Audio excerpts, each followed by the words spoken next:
This is Special Prosecutor Larry KLAYMAN. I'm the only lawyer ever to obtain a court ruling that a president of the United States committed a crime. For truth.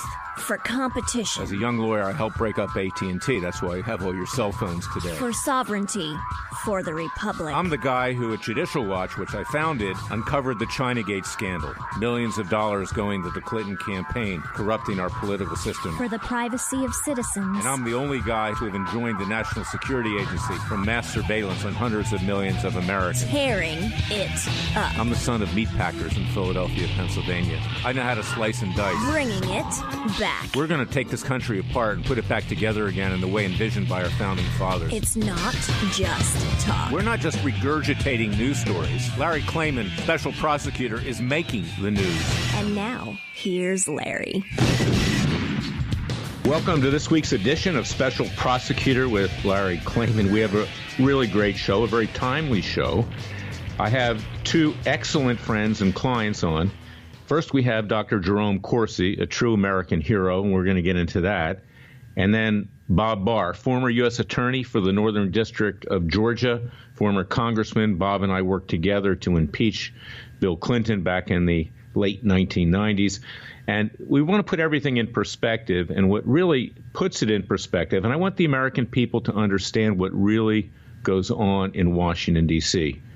Dr. Corsi, who's coming on in just a few minutes, my friend Jerry, understands the way it works in Washington. He's been there a very, very long time in terms of his writings, in terms of his activism, and the same thing is true for Bob Barr.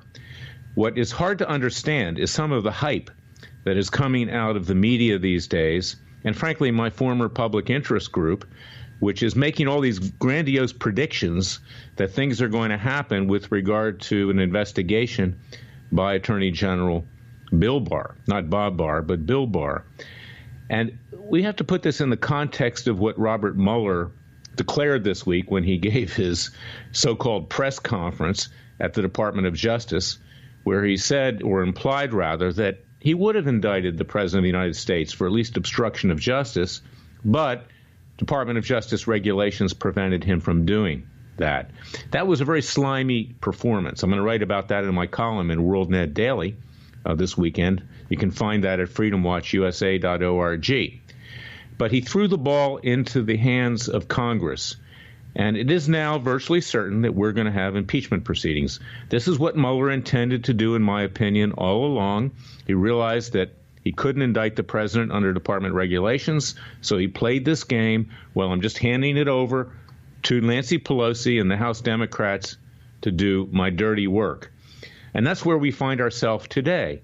And then we find ourselves with an attorney general who just, in the last few days after Mueller made his statement with an interview on CBS News, while he was in Alaska, he was there doing business when Mueller gave the statement behind his back at the Justice Department.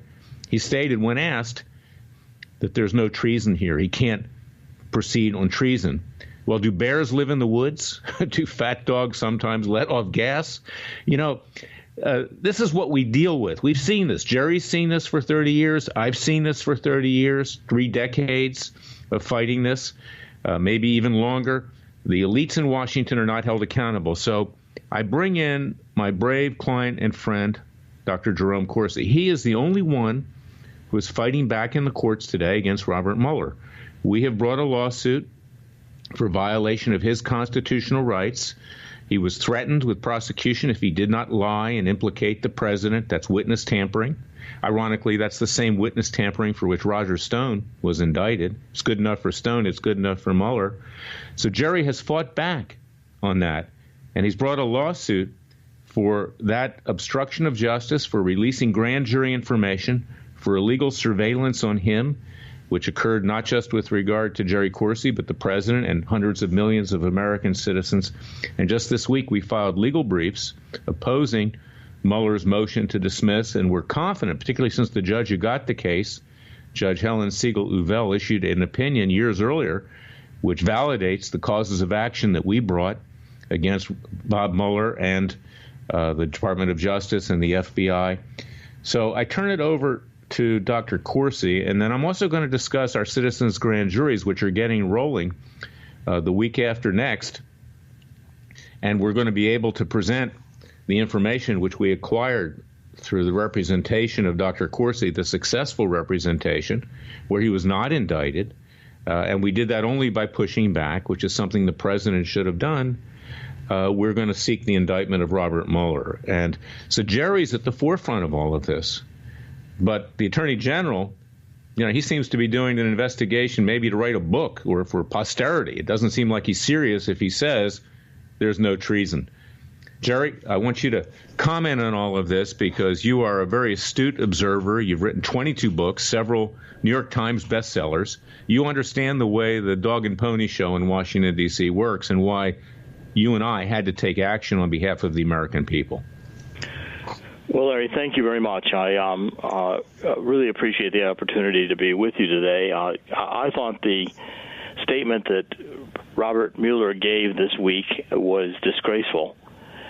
He said he was going to say nothing new that was not in the report. Well, then why did he need to make a statement?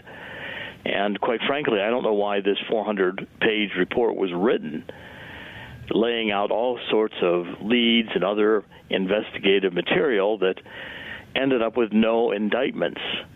There were no indictments for collusion. There were no indictments for obstruction. And if Mueller had concluded that he could not recommend indicting the president or indict the president, why did he even undertake the investigation? He should have said from the beginning, I'm going to be investigating the president on either Russian collusion or obstruction. I can't do it because I can't bring a case. I can't indict the president. That's not the kind of thing you do in a press conference at the last minute. And clearly what Mueller was doing was he was handing it off to Congress, saying to Congress, now you go ahead and go for impeachment. It was a clear signal to Congress to move ahead. I think if Nancy Pelosi and the Democrats do move ahead, it will be political suicide for them. The nation is, I think, much more perceptive than these people in Washington assume. And now with the recent comments of Attorney General Barr, the Washington fix looks like it's in. In other words, just as you saw with Inspector General Horowitz's first report, in which he said that it was really scandalous that then Attorney General Comey cited Hillary Clinton with massive misconduct in using her private telephone system in the Department of State, and yet he said that she didn't intend, which is not part of the statute, to violate the laws, and no one would prosecute her. Well, again, I think Mueller is going to be able to walk, and this entire investigation, Strozik, Page, and the others, some of them may get indicted, but only the lower downs. No one will get charged with treason because Barr will conclude, well, they were all trying to do their job. And that's the Washington fix. And that's why, Larry, we have sued, and I think the American people will listen to our suit. And in the court of public opinion, I think the Washington crowd, left and right, Democrat and Republican, are finally getting exposed. I agree, Jerry. Tell us what's in your lawsuit. I want our listeners to hear it from you and why we filed this lawsuit, what the essence of the issues are in front of the court. Well, first of all, I think, Larry, my 40 hours interrogation, which I sum up in this book, Silent No More, which is doing very well. It's a frightening read in terms of what I went through with these prosecutors who were clearly partisan and were determined to establish that I had a link to Julian Assange, that I'd introduced Roger Stone, and that was the collusion with the Trump campaign to stage when Assange was going to release these Podesta emails. It didn't happen. I have no contact with Julian Assange or WikiLeaks. I don't know any of them. I simply figured out myself in July and August 2016 that Assange had Podesta's emails. The special counsel couldn't believe that. I didn't think I was smart enough or whatever to have concluded it, or just lucky enough to have concluded it. At any rate, what my inquisition brought forward was that, number one, I'm sure I've been under FISA court illegal electronic surveillance, and that's a big charge in our case, that was illegally under electronic surveillance. Secondly, I think the electronic surveillance goes way back to 2004 when I co-authored Unfit for Command, the Swiftboat book with John O'Neill. I think I've been under NSA electronic surveillance since then.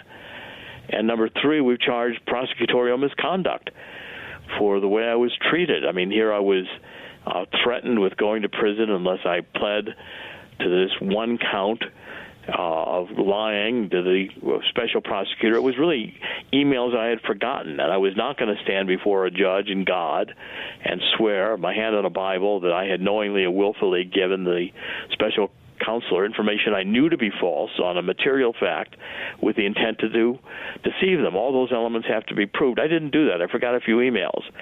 I said I wouldn't. They were threatening they would charge me with obstruction of justice in Washington, D.C. I'd have a judge and jury that would hate me. They would seek a prison term of 25 years. I'd be in prison the rest of my life. It cost us $2 million to defend myself. My wife woke up one morning and Monica said, I'd rather see you the rest of your life in jail than have you not be the man I was married to. And that was what decided me to tell Mueller to take a hike. And I think the fact that they never prosecuted me, the only way I'd have been in prison or a criminal would be if they had scared me enough to plead guilty to a crime I had not committed. I just told them no.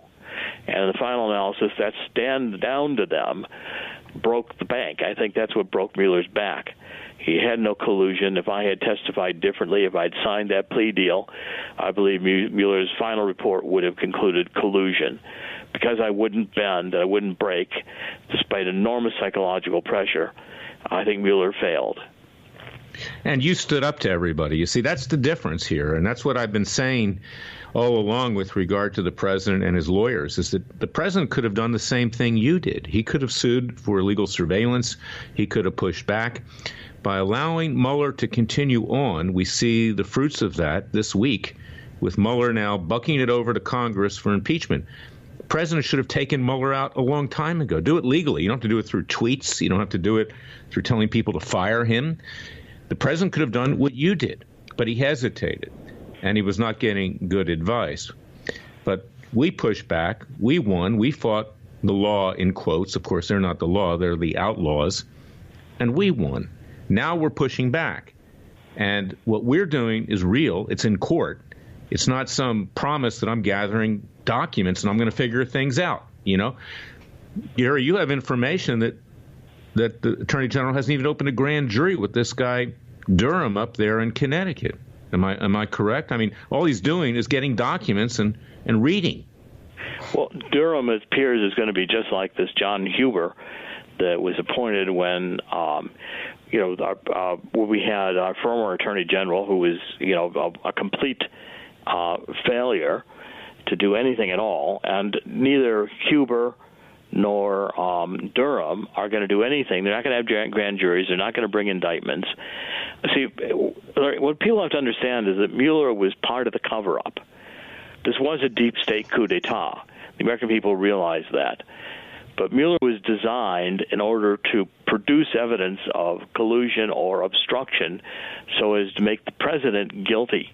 The president did nothing. He was the victim here of a group that was determined to keep him from being president.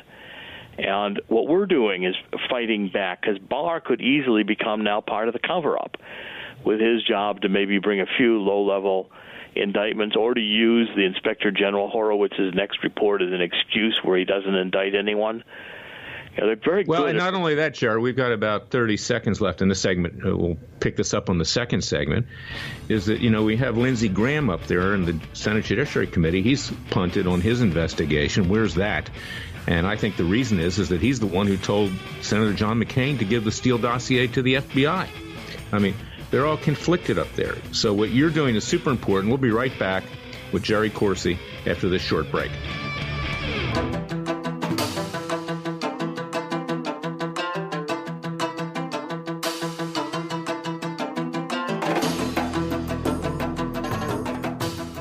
Fearless. He's claiming he's crazy, he's racist, he's out to kill the Democrats. Dangerous. You don't care, he uses the court and the law. Lethal. This is bad. Special Prosecutor Very bad.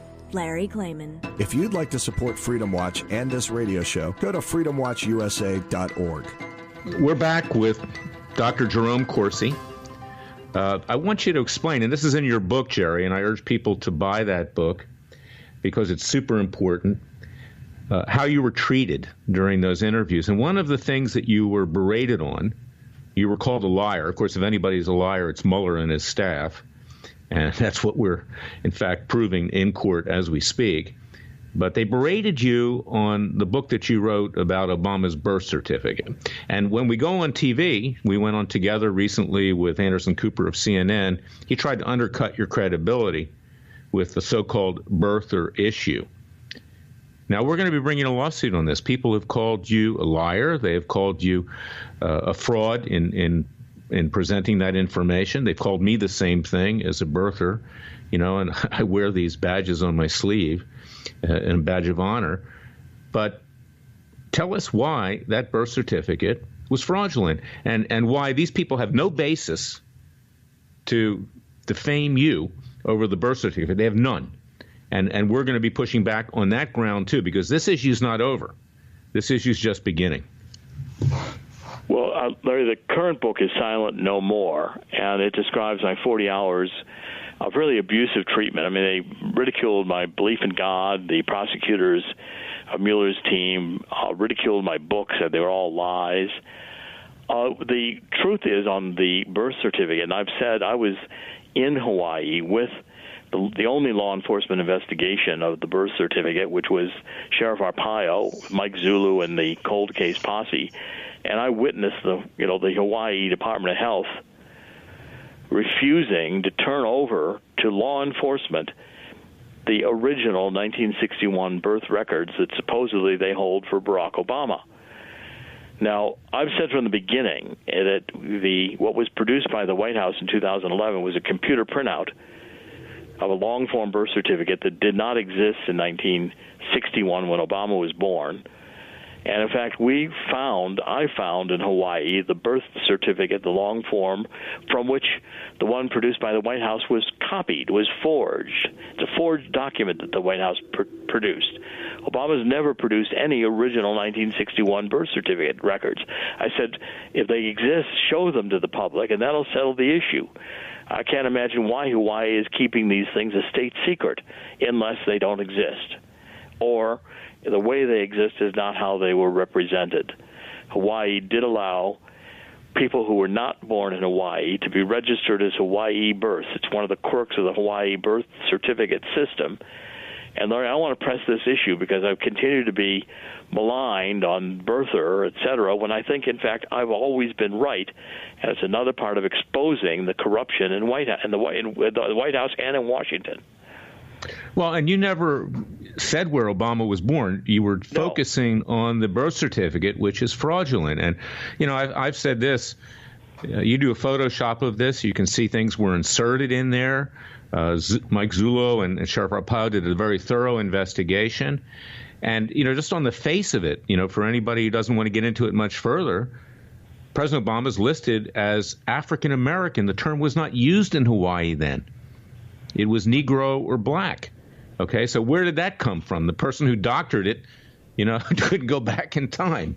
So, you see, this is what goes on is that, and we all go through this, and whether it was Robert Mueller's team with Aaron Zelinsky and others, and Jeannie Rhee wearing her seafood blouse, I can't pronounce it, I'm laughing, or others trying to upset you or divert your attention during those interrogations, or whether it's Anderson Cooper on CNN and others trying to undercut your credibility, the fact is you're right about that.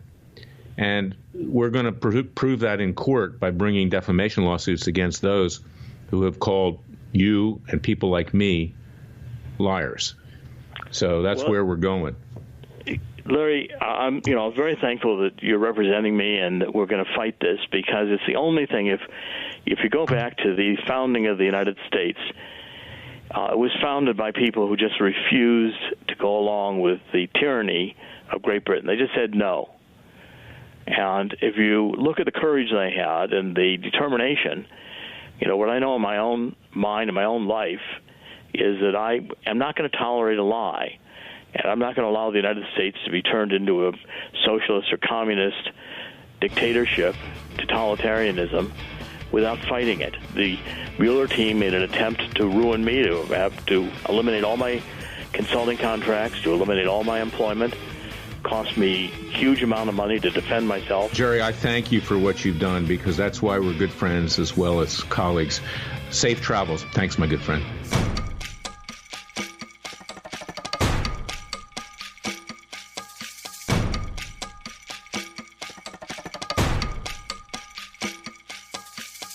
And now, 4 words that make corrupt politicians make wee-wee in their little pants. Transparency and the rule of law will be the touchstones of this presidency. But we have to pass the bill so that you can find out what is in it. Special Prosecutor Larry KLAYMAN. Be the one who makes our country great again. Go to freedomwatchusa.org and donate.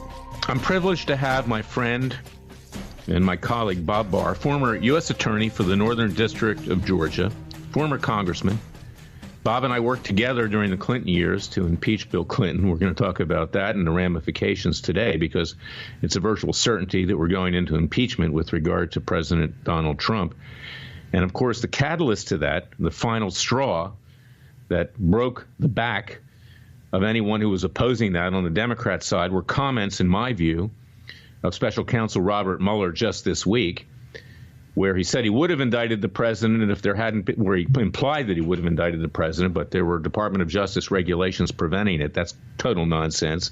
There's nothing in the Constitution that prevents a special counsel or anyone from indicting the president. It just doesn't exist.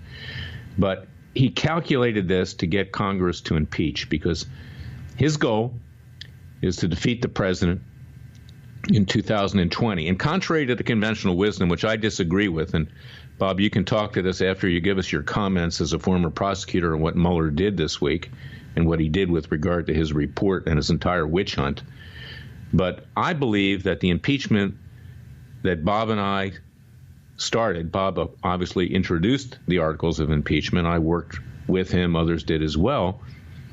I believe that weakened the Clinton-Gore presidency to the point that Al Gore was defeated in 2000. I mean, Al Gore, whatever you say about him, okay, I mean, he's got a lot of problems. He has no morals. He has no ethics. He has nothing. But basically, he lost to a complete idiot, in my view, George W. Bush. And it was only that impeachment which I think weakened Gore enough that he narrowly lost. That's my view. Bob may disagree with me or not on that. But let's start, Bob, with the whole issue of what Mueller said this week, how he behaved as a prosecutor. You were a U.S. attorney for the Northern District of Georgia, High Justice Department prosecutor. Give us your thoughts about that and analyze it for our listenership.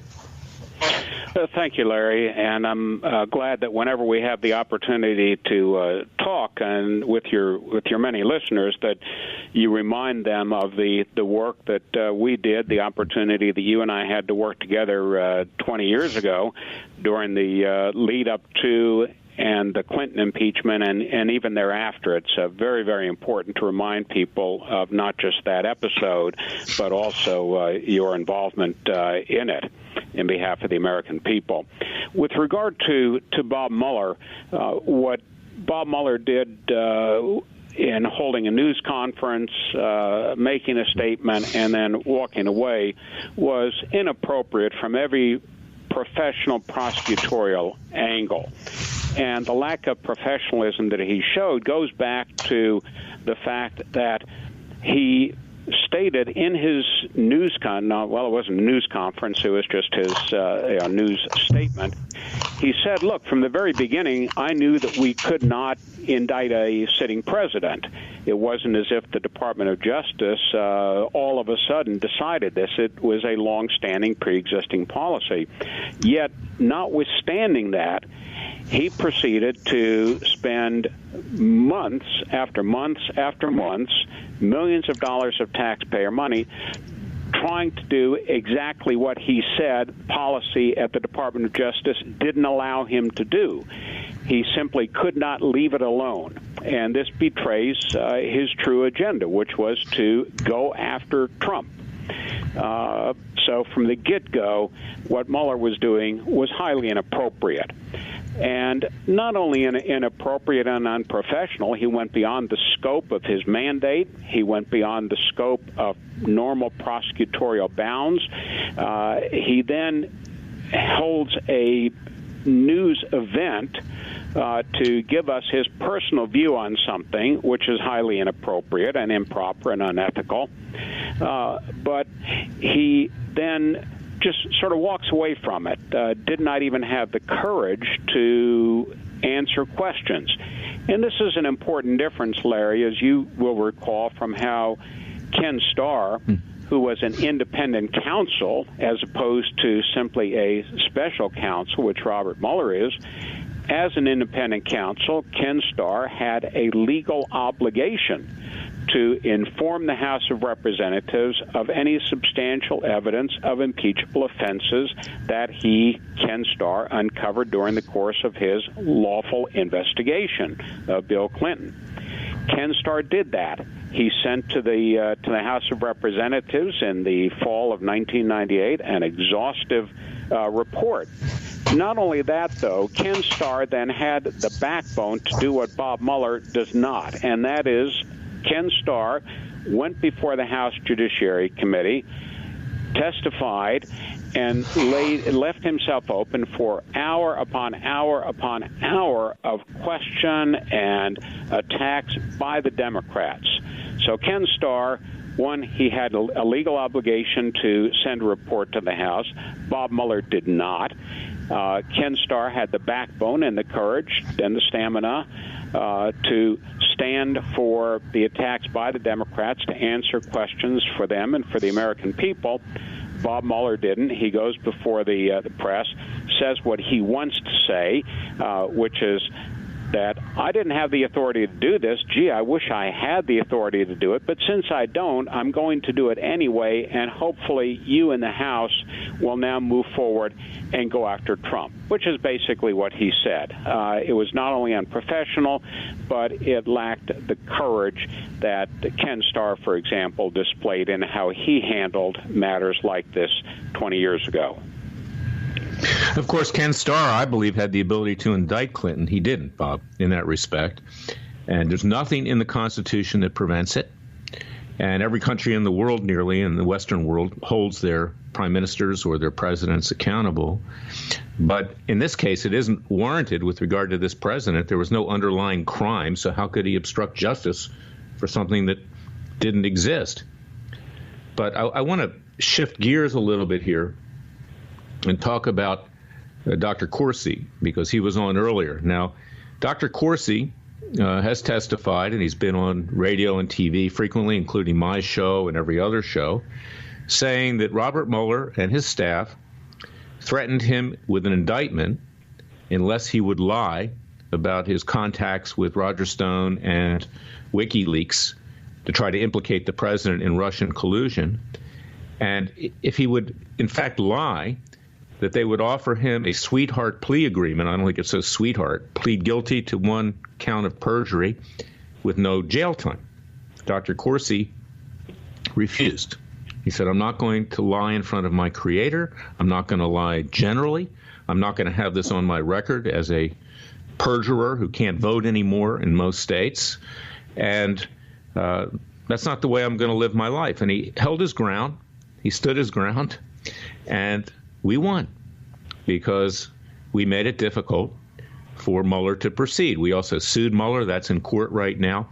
So I want to get your thoughts because, it's ironic that Roger Stone is indicted for witness tampering, which, by his own words, he did. I mean, he threatened the life of Randy Credico and his dog to testify in a particular way. But in terms of Mueller appears to have done the same thing.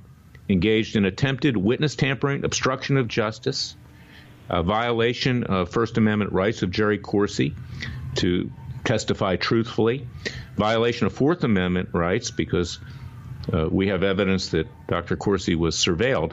So I want to get your thoughts on what Corsi's doing and pushing back, and of course I'm representing him on that. But, as a prosecutor, as a lawyer, what are your thoughts about the actionability of those claims once they bear out in court?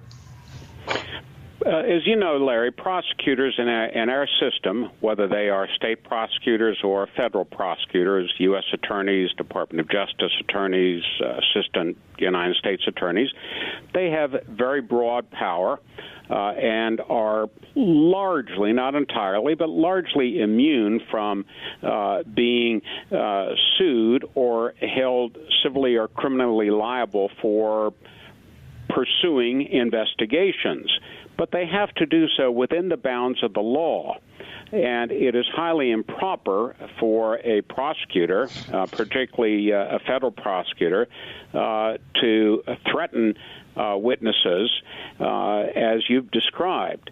And this is one reason why it's so important to hopefully see Attorney General Barr, Bill Barr, move forward with investigating these matters relating to hopefully not just the genesis of the so-called Russia collusion probe and the what are obviously violations of the Foreign Intelligence Surveillance Act statute involving surveilling American citizens based on powers under the Foreign Intelligence Surveillance Act. But hopefully we will find out answers to more than that in terms of how the special counsel's office actually operated and whether, in fact, they did abuse their powers. Now, you and I both know that more often than not, investigations launched by the federal government of the federal government oftentimes never see the light of day.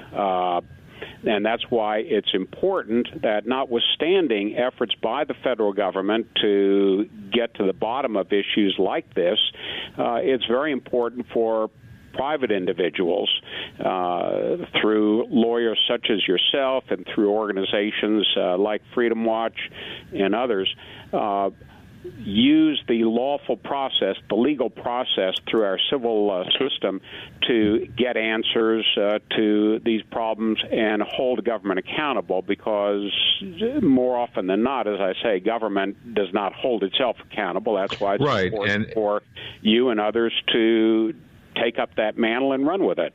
You're right, Bob. But you and I, first of all, backing up a little bit, because I didn't make it completely clear, is that Jerry Corsi's lawsuit is primarily based under a case called Bivens. You know that, the Bivens case. Right.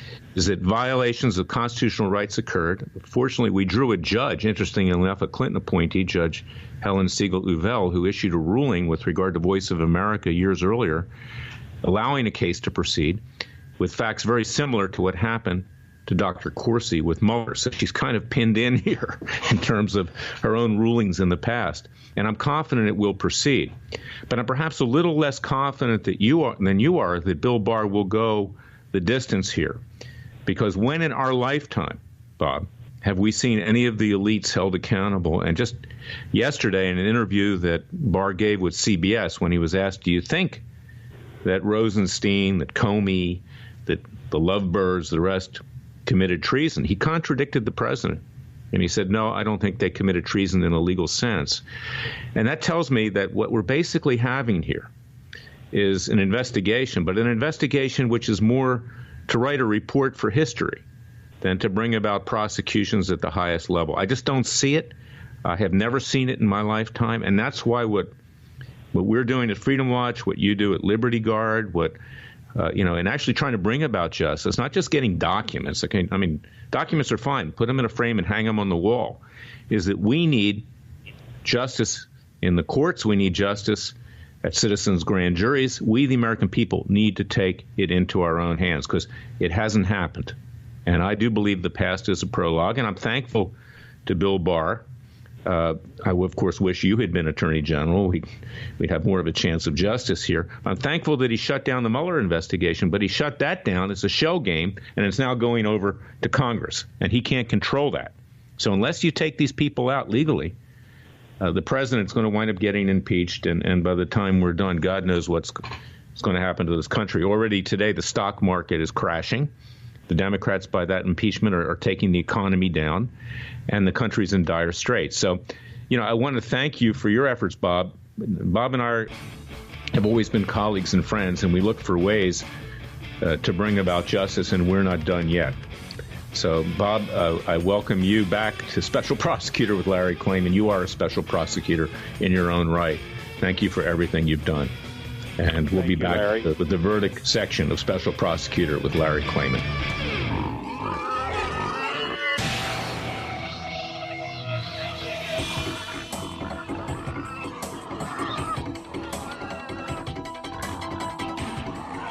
Before he was a trial lawyer, he sliced him and diced him. People used to ask me, Larry, what caused you to start Judicial Watch and now Freedom Watch, given the powerful forces in this country that put you at risk? In a meat packing plant. I'm the son of meat packers in Philadelphia, Pennsylvania. I know how to slice and dice. A very special prosecutor, Larry Klayman. If you'd like to support Freedom Watch and this radio show, go to freedomwatchusa.org. Now, fellow patriots, ladies and gentlemen, supporters of Freedom Watch, supporters of this show, which, by the way, I want you to disseminate this show each week to your friends, circulate it. They need to hear it, because what we're telling here is the truth. We don't sugarcoat. I'm not promising things that aren't going to happen. I'm telling the American people that we need to do it for ourselves. And I know I've talked about this before because, recently I watched the movie Wyatt Earp. I urge you to go watch it. You can find it on Amazon Prime, probably other networks. But in there, Wyatt Earp's father, who was a lawyer, and his grandfather was a judge, Wyatt Earp's father says to him, played by Gene Hackman, and of course Wyatt Earp was played by Kevin Costner, he says, the most important thing in life is your family. Keep them close. The rest are strangers. And you, Wyatt, will encounter a lot of very vicious people. This is the Old West, and we live in a world today which is even more ruthless than the Old West. He says, you'll encounter these people. Make sure that when you do, you hit first and you shoot to kill. Now, we're not advocating killing anybody, okay? We're advocating peaceful and legal means. But the moral to the story here is that we have to take out these criminals. We have to take out Mueller. We have to take out Comey. We have to take out Rosenstein, who wanted to wire himself to entrap the president and get him thrown out under the 25th Amendment. We have to take on the Rosensteins, as I said. We have to take on the Lovebirds, the Bruce Orrs, the John Brennans, the James Clappers, the Obamas, the Clintons. We have to do that ourselves, because what we've seen in Washington, and the past is a prologue, is simply a dog and pony show. Because in the end, the Democrats and the Republicans, the National Football League of Corruption, the American League, the National League, they just go along. They get themselves on Fox News. They get themselves on CNN. They get themselves on MSNBC. They rake in the money for re-election. They rake in the money, pocketing it themselves. Money flows in Washington. Don't kid yourself. Bribery does happen. And they know that if they upset this apple cart, they'll lose their power. They'll lose their fortunes. These people come into office with little, they go out with lot. And that's why we, the people, need to rise up just like we did in 1776. And people like Jerry Corsi, who you heard earlier on the show, and my client and friend, Bob Barr, who instituted impeachment. I brought cases for Bob Barr as well at Judicial Watch to try to, prevent the Panama Canal from being given to the Communist Chinese, which it was, through a lease. See, these people are the people we need to gravitate to. We don't need more documents. We don't need Tom Fitton, to pound his chest and say, okay, I've got documents. Now you, government, do it for us. Okay, he can't do it because he's a lawyer. You see, and the young lawyers that he has around him don't know how to litigate to any great extent in court. We need the Jerry Corsis. We need the Larry Klaymans. We need the Freedom Watches. We need to be able to bring hard-hitting cases. Citizens' grand juries, which we're starting the week after next. We will indict Mueller. We will try him. We will convict him. We will sentence him. And we'll seek to mete out those sentences peacefully and legally. And not just Mueller, all of the criminals. And that's why we need your strong support. Go to freedomwatchusa.org. Donate with tax-deductible contributions. We need to get bigger. I'm thin right now. I'm pulled in many different directions, but I have to focus on what needs to be done here because no one else will do it. And we're also educating the American people that we hold our fate in our own hands, that we need to rise up, that we can't depend on our so-called government to do the job that our founding fathers did in 1776. I can't say that enough. I'm so sick of watching Sean Hannity with the same monologue every single time sell this stuff to boost his ratings and advertising dollars. I'm sick of listening to Judge Napolitano and Fox News trash the president. I'm sick of a lot of different things, and that's what gets me going, and I hope that you're sick of it too. So support Freedom Watch, support what we're doing, join our Justice League, roll up your sleeves, become part of this new American revolution. Because if we sit around waiting for other people to do it for us, our country's going to slip away. And that's the message I give you every week, but I can't give it enough. Because unless we rise up now, in 15 years, there will be no country, maybe even less. So tune in next week to another edition of Special Prosecutor with Larry Klayman. Go to freedomwatchusa.org. Sign up to our Justice League. Until then, God bless you, God bless your family, God bless America, and God save America. Thank you.